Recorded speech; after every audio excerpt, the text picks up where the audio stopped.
The world of the Vikings often conjures images of rugged warriors, longships slicing through icy waters, and fierce battles against kings and empires.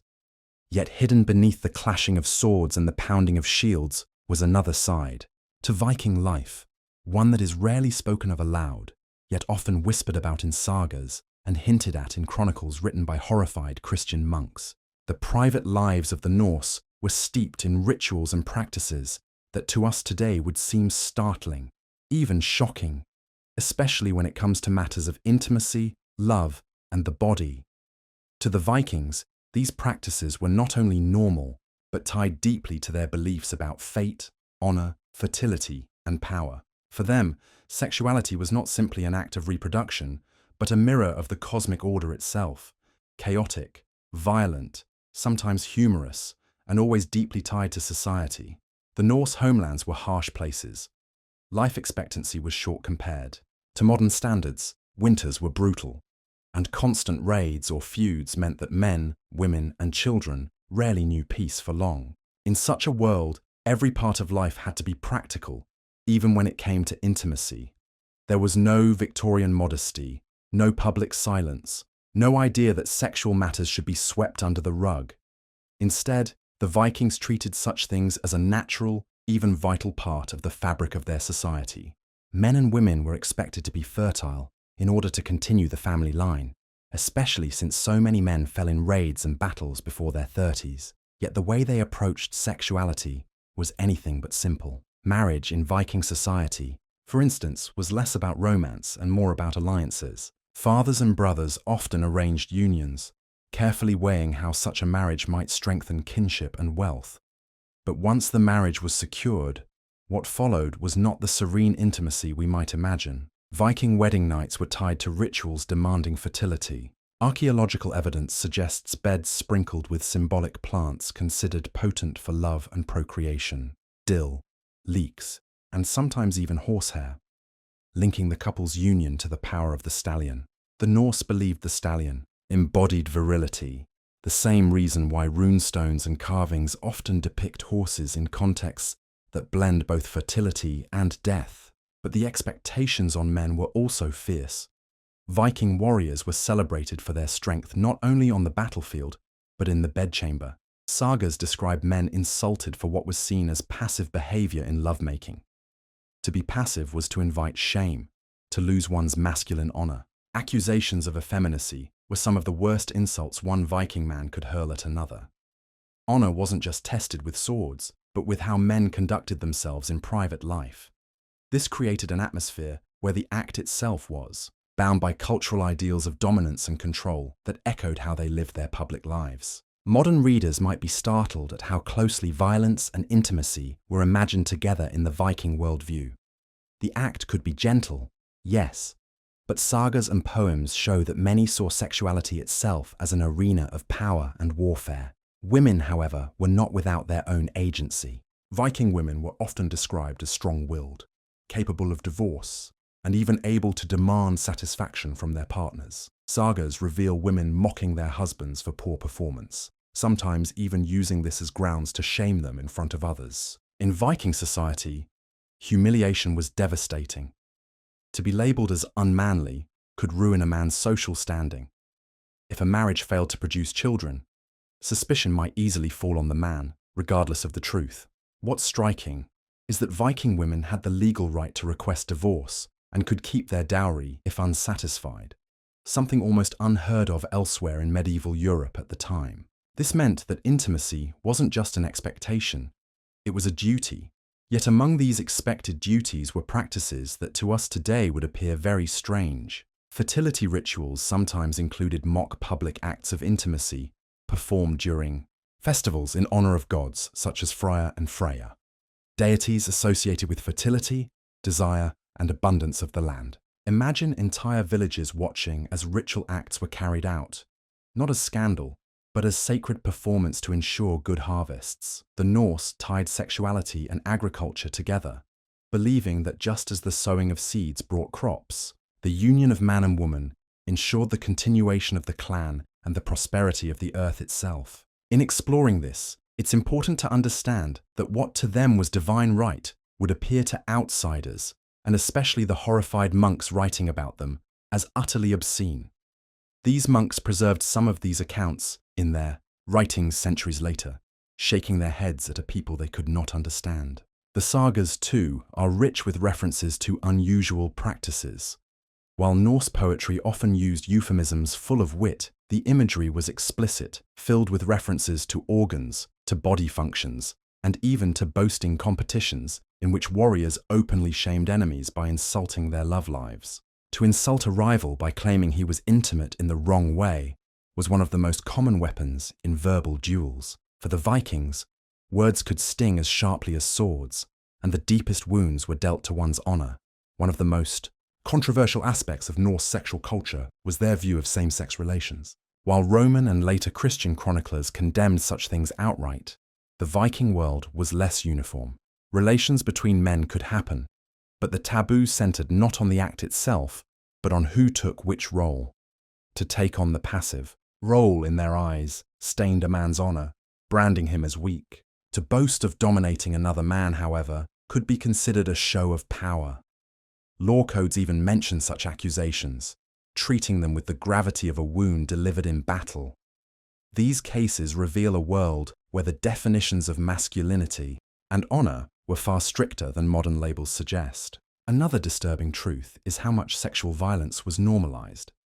During raids, captives were often taken as slaves, and unlike in their homes, where laws gave women some protections, enslaved women had little choice. Enslaved men, too, could be subject to a master's whims, reduced to property in every sense. This dark aspect formed a shadow behind the seemingly empowered roles of free Viking women. It reminds us that while some enjoyed freedoms uncommon in the medieval world, others lived lives marked by coercion and trauma. The sagas deliberately skirt this subject, yet archaeology and foreign chronicles make it clear. Raids were not only for silver and land, but also for bodies. The role of magic in Viking sexuality is another startling part of their culture. The mystical practice known as Seda often blended themes of prophecy, desire, and control. Women who practiced Seda were believed to influence fertility, to curse or bless unions, and even to alter desire itself. Men who engaged in it were viewed with suspicion, mocked for stepping into roles deemed unmanly. Nevertheless, the power of such magic was sought by many, especially those desperate for children or seeking to sway the affection of another. Magical charms for performance, fertility, and passion were found carved into wood, bone, and even rune stones.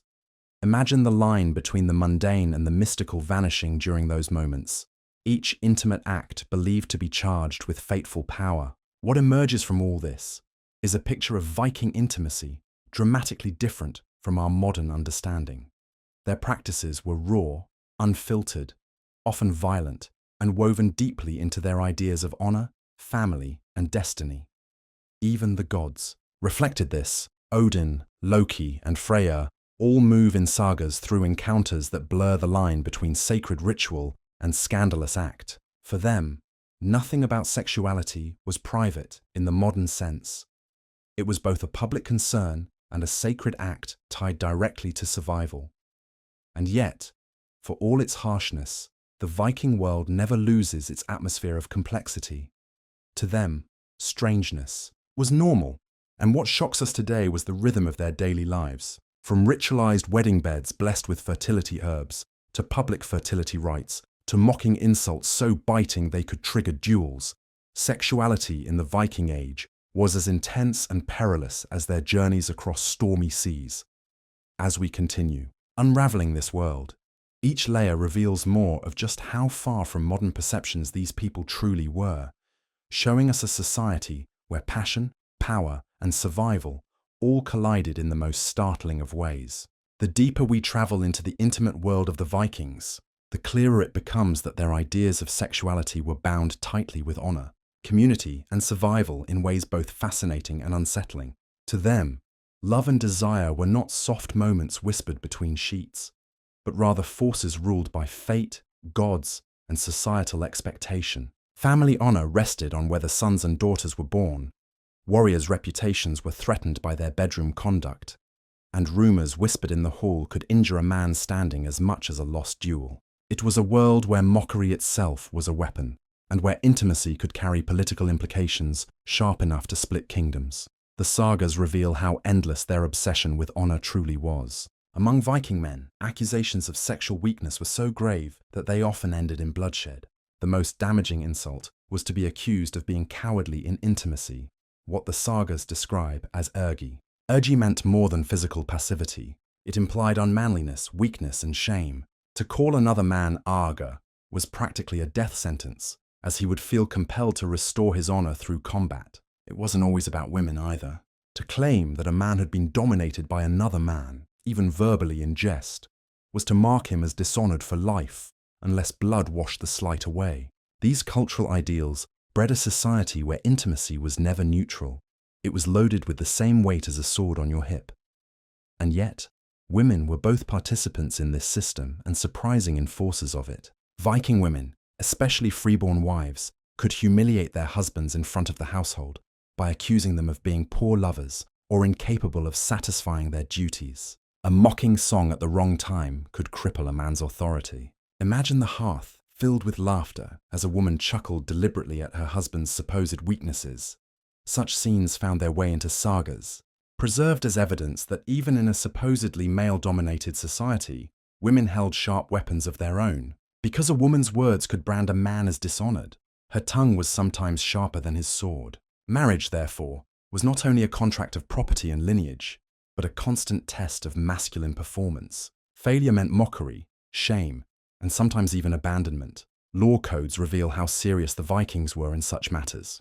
In Iceland's legal texts, sexual slander was treated with the weight of property theft or physical violence. To call another man arga or accuse someone of unnatural practices demanded satisfaction, either by duel or heavy compensation. To us, these appear as words. To them, they were potential ruin.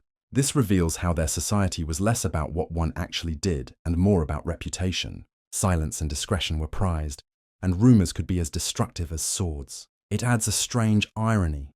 For such a bold warrior people, intimacy itself was surrounded by fear of exposure and laughter. Then comes the matter of ritual intimacy in public festivals. Among the celebrations of spring and harvest, there is evidence that couples sometimes engaged in symbolic acts representing union and fertility before the watching eyes of their community. Whether literal intercourse took place or not is debated, but references from medieval chroniclers suggest that symbolic unions, sometimes involving theatrical performance, were widely believed to bless the land and ensure good harvests. The fertility god Freyr, famously linked with virility and abundance, was celebrated in such ways. There are carvings where artists openly depicted exaggerated genitals, not as obscenity, but as icons of power, growth, and creation. To a Viking, the shock of such images was not shameful, but life-affirming. Sexual magic played an even stranger role.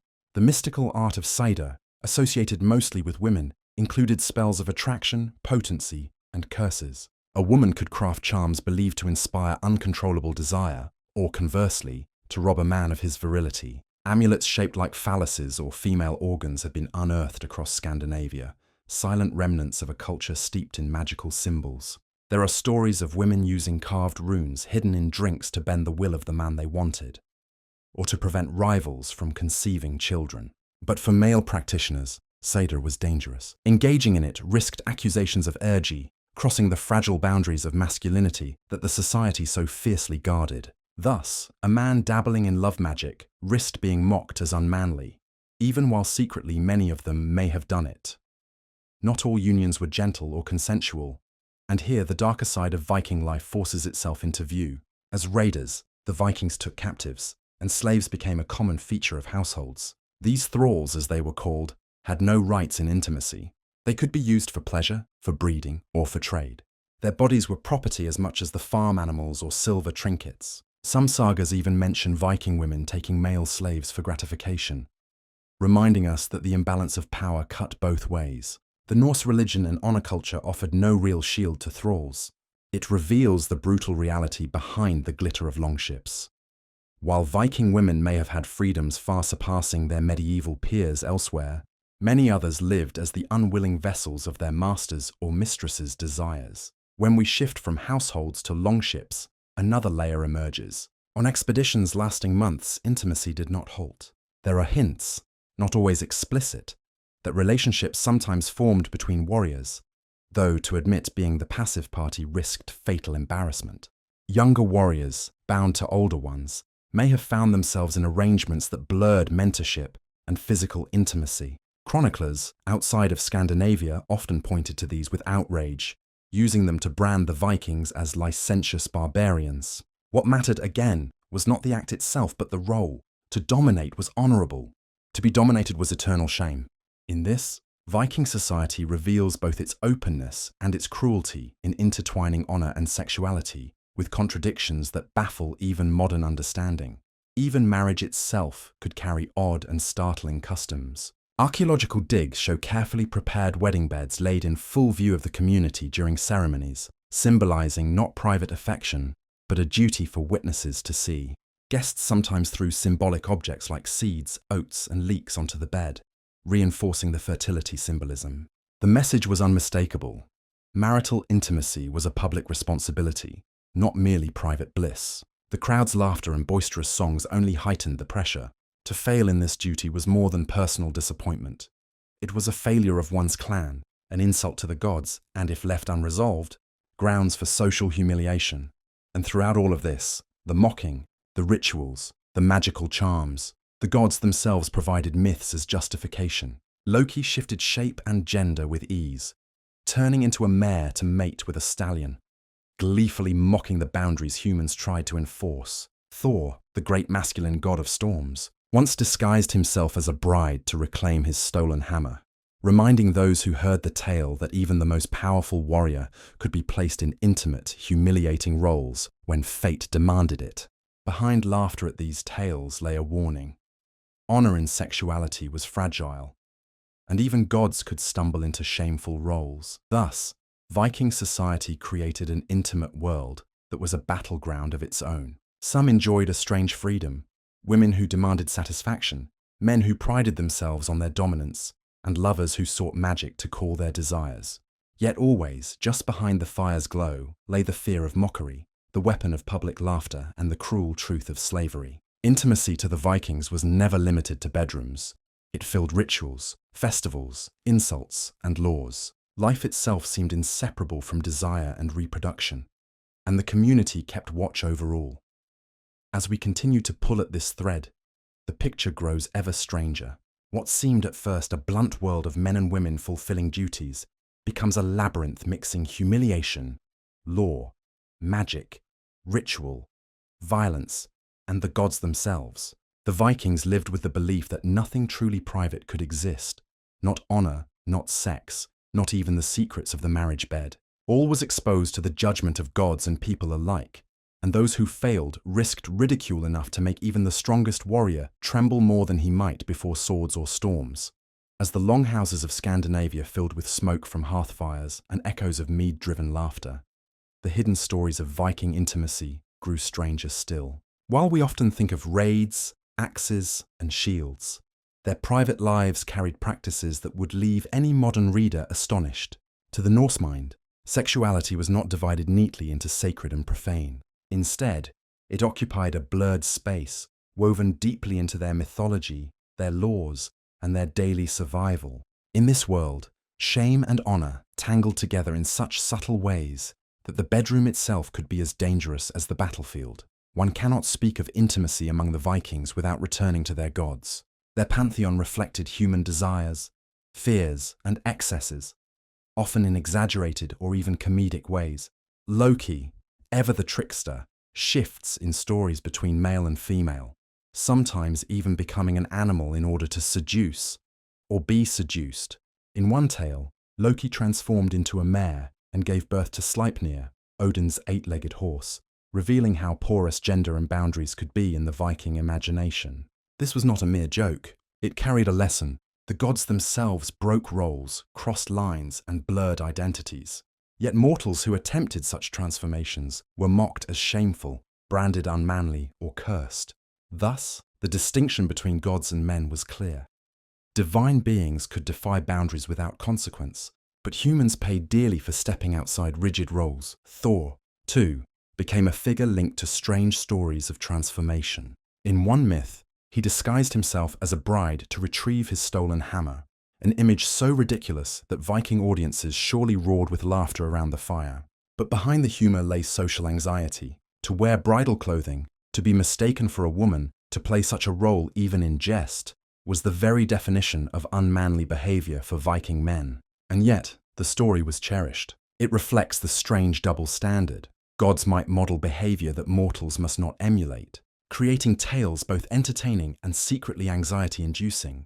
The sagas, written centuries later, preserve echoes of these fears. In them, warriors and kings exchange vile insults where sexual shame is a recurring theme. To accuse another man of being forced into passive intimacy was to stain his honor irreparably. The insult carried so much weight, it could ignite duels or even feuds lasting generations. And so, the Vikings left generations of stories that ring with obsession over shame in the realm of sex and power. To modern ears, these taunts might sound like crude jokes, but for them, they were a threat to one's standing, one's dignity, even one's survival. At the same time, intimacy had ritual power. Fertility was not a private matter. It was linked to harvests, wealth, and survival. Farmers might bury amulets in their fields shaped like male or female organs, hoping the earth itself would be blessed with abundance. Couples were encouraged to conceive during certain festivals timed with the planting season, their union tied symbolically to the sowing of seeds. To our world of separation between the farm and the bedroom, this sounds surreal. Yet to the Viking mind, every act was cosmic. Man and woman mirrored sky and earth, their union ensuring crops and children alike would flourish. But what happened when fertility failed? Norse society carried its own harsh answers. If a wife could not produce children, the husband might take concubines or thralls to maintain the family line. A woman without children risked losing standing, mocked as barren by rivals, even if the failure was not her fault. And for men, impotence could be catastrophic. Magical spells, bizarre herbs, and whispered charms were traded in hopes of restoring power. Some relied on Sada, commissioning magic workers, usually women, to cure infertility or restore prowess. Yet the same men who begged quietly for this help lived in fear of being mocked as weak if such remedies were discovered. The contradiction was constant, seeking aid in secret while publicly lashing out at others for similar weaknesses. Slavery adds another dark shadow to this world. Thralls were multiplied in every Viking settlement, often taken as captives from raids in Ireland, the British Isles, and Eastern Europe. Their lives were not their own, and intimacy with them was never seen as scandalous for their masters. A free man's involvement with a slave was considered his right. For free women, although law codes occasionally mentioned punishments for relationships with male slaves, saga evidence implies that in practice, it happened more often than the laws suggest. For the enslaved themselves, however, such liaisons were rarely consensual, revealing the brutality hidden beneath the freedom Viking women otherwise enjoyed. And then there were the rowdy songs and verses. Skalds, poets of the Viking age, often used sexual imagery to humiliate rivals. These insults, called nid, were elaborate, stinging with exaggerations about deformities or shameful acts. To us they can seem comedic, but they played the role of a weapon sharper than steel. Imagine a hall of warriors roaring with laughter as a poet mocked a chieftain's manhood. That laughter could damage power more effectively than a blade. Words, in Norse culture, were spells with their own kind of violence. This twisted humor reminds us that even in their most dangerous insults, Vikings approached sex with a rough kind of wit, blending cruelty with comedy. The rituals surrounding marriage reveal yet more startling customs. Norse weddings were not primarily occasions of romance. They were legal transactions binding two families, cemented with feasting, games, and fertility rites. The bride was sometimes carried across the threshold to symbolize crossing into her husband's family, while the groom often presented symbols of his ability to provide tools, weapons, even soil from his farmland. The most important part, however, was consummation, often treated not with privacy, but with communal expectation. In some traditions, guests might jokingly escort the couple to the bridal bed, singing bawdy songs and making lewd gestures, as if the act itself belonged partly to the community. Embarrassment was normalized. What mattered most was fertility, and everyone had a stake in its success. When children came, They were celebrated as proof of vitality and destiny. But when they didn't, anxiety seeped in at once. Norse culture offered few excuses for failure. Couples sought charms, sacrifices, and protective amulets to encourage fertility. There are reports of idols of Freyr being paraded through villages, with women daring to climb onto his carved image, hoping to absorb his virile strength. Such rituals sound bizarre to us, yet they reveal the desperation of a society where survival depended on children not only continuing the family's name, but providing extra hands to work the farm and carry swords in defense. Even the way Vikings viewed gender itself could be startling. While they enforced strict codes of honor on men, sagas sometimes describe women who dressed as men, fought in battles, and took lovers as freely as any warrior. The so-called shield maidens may exist somewhere between fact and legend, but archaeological finds of women buried with weapons hint at kernels of truth. These women, remembered in stories as fierce and often sexually independent, broke rules most societies of their time would never tolerate. Yet they were not mocked for urgy the way men would be if they crossed gender boundaries. Instead, shield maidens were celebrated, though sometimes feared. Their very presence in Norse folklore suggests that gender roles, though rigid, always faced occasional exceptions in a turbulent society. Taken together, Viking intimacy reveals itself less as a world of tender secrets and more as a theatre of politics, ritual, and satire. Shame, fertility, and magic all collided in ways that could support or destroy a person's place in society. The Longhouse was not a refuge from the battles of the outside world.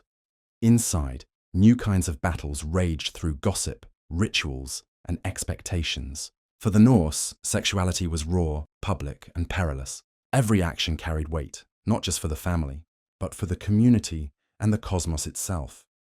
Yet with each saga, burial discovery, or whispered folkloric fragment, what becomes clearer is how unrecognizable their world is compared to our own.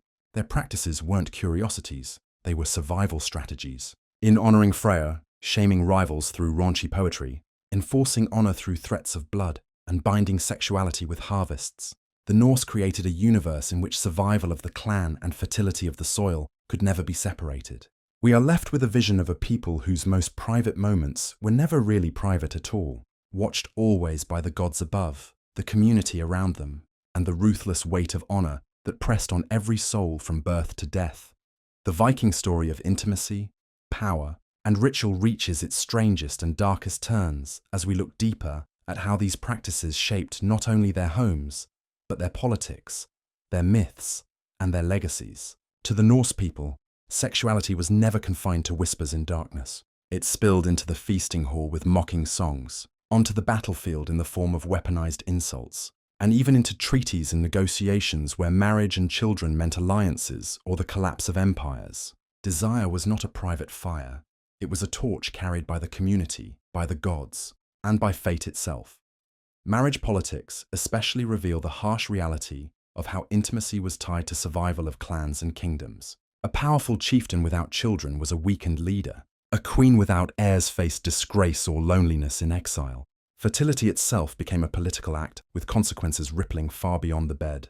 Sons meant warriors to defend the family. Daughters meant alliances when married into other lineages. The Norse were deeply aware of how fragile life was. Raids, disease, and famine claimed lives rapidly, so every lost child and every barren union chipped away at a family's survival. In that light, the strange rituals, the pressure to perform, and the open scrutiny of sexuality all served one brutal necessity: survival of the bloodline. Gods and myths framed this worldview with startling frankness. Loki, who so often blurred roles, frequently mocked others with words dripping in sexual accusation, using shame like a spear. Odin himself, king of the gods, was rumoured in tales to have dabbled in practices of Seder that made men vulnerable to accusations of effeminacy. This was a god who sought wisdom and power at any cost, even enduring humiliation. To mortals, however, these same choices would have meant ruin. In honouring and retelling such myths, the Norse created cautionary tales. Power demanded risk, but humans could not transgress boundaries without consequence. By contrast, Freya, goddess of desire and fertility, embodied a freedom that both inspired and terrified. Sagas claimed she lay with multiple lovers, including gods and humans, and that her beauty itself endangered those who desired her too much. She was both revered and accused, honored in secret amulets yet mocked by male gods in tales for her supposed excess. Her worship involved fertility rites tied to the cycles of planting and harvest. The rituals could be raucous, bawdy, and filled with imitations of union. Where later Christian chroniclers recoiled at such festivals, the Norse viewed them as simply necessary. Sacred acts maintaining the cycle of life and death. Violence also crossed into intimacy in more ways than raids or slavery. Some sagas recount stories where marriage disputes led to outright battles between families, sparked by accusations of impotence or infidelity. A joke too cutting or a wife's frustrated insult could lead to swordplay. Such was the power of words and reputation.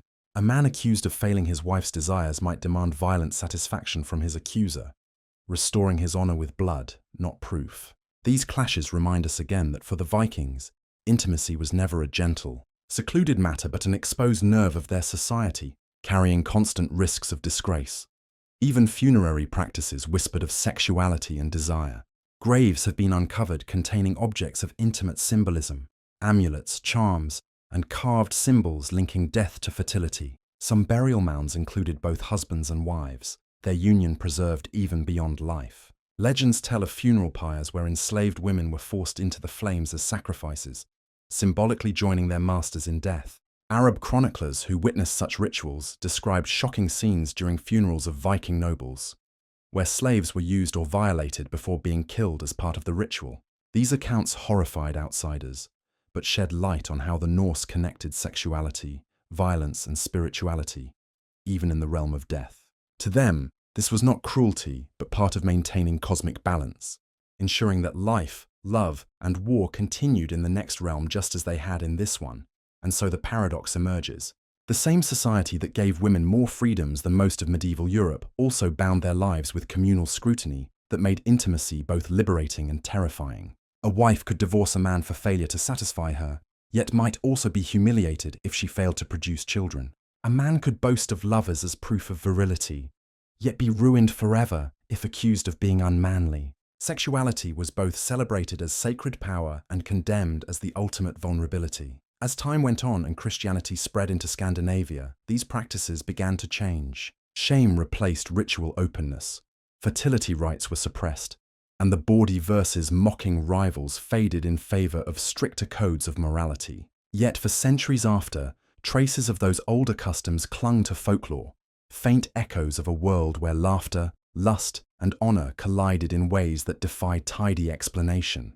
The Vikings left behind no manuals, only fragments pieced together by archaeologists, poets, and horrified chroniclers from abroad. Those fragments paint a picture as wild and unsettling as their raids. A people entirely unashamed of their own bodies, yet utterly terrified of dishonor and mockery.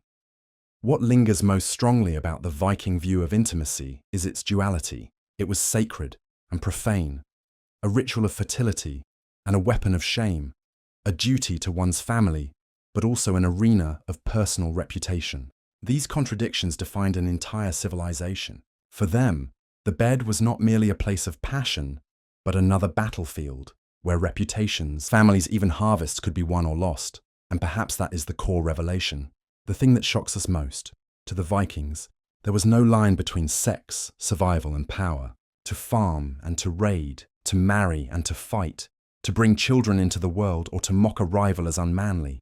These were all threads of the same fabric. If modern society has separated intimacy into private corners, the Norse never did. For them, it belonged to the gods, to the community, and to the relentless cycle of life and death. Their shocking practices were not curiosities. They were the raw logic of a world where every act drew meaning under the gaze of both men and gods, and where one's honor was always only a whisper away from ruin. Thus ends the strange, unsettling story of Viking sexuality, a world of laughter and rituals, of brutal coercion and sacred fertility rites, of insults sharper than spears and gods who blurred every boundary, a world where survival demanded that even the most private desires be made public, judged, and woven into the destiny of a people who lived as fiercely in their halls as they fought upon their ships.